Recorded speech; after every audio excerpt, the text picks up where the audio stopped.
bigyan niyo naman po kami ng insight paano nabuo yung idea na ganito.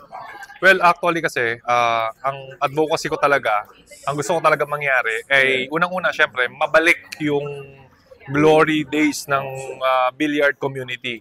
So ngayon, since maraming kabataan ang naglalaro ng billiard, naisip ko na gumawa ng bagong liga, platform, kung saan kapag sama-sama po natin yung mga influencers and celebrities na mag-join dito para mas marami pa tayong ma-reach na youth na mag-engage sa sports. Kwento niyo naman po sa amin na kung gaano kalawak yung reach na gusto niyo maabot nitong tournament. Actually, gusto kong magkaroon tayo ng representative na mas madami pa na kasi sobrang daming talents ng mga Pilipino, lalo na sa billiard, na hindi nabibigyan ng opportunity.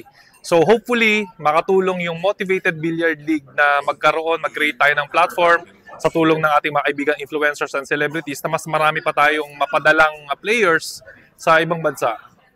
Ayan. Yung format lang po nitong tournament ngayon na season 1 po.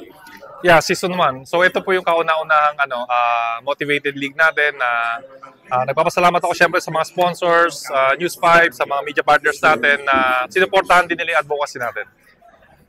Yung next season po ba, ano yung target natin? Yung next season natin, syempre, ang goal, laging pa-improve ng pa-improve, palaki ng palaki. So mag-introduce tayo ng amateur. So lahat po ng amateur na bilyarista natin, magkakaroon na tayo ng isang category na kung saan pwede kayong sumali at magkakaroon tayo ng pro din. So lahat yan magkakaroon, women's, kids, syempre. So iba't ibang category. Itong influencers kasi, ito yung samahan natin kasi napapansin ko kapag influencers ka and celebrity ka, wala kang papuntahang liga kung saan dapat nandun ka. So parang gumawa tayo ng bahay na to network din para magkaroon ng maraming kaibigan, tsaka shared value, ayun. So syempre ini-invite ko po kayong lahat na suportahan yung Motivated Billiard League kasi marami po tayong gagawing pasabog, mas marami po tayong i-involve. So abangan nyo po lahat at yun, stay motivated.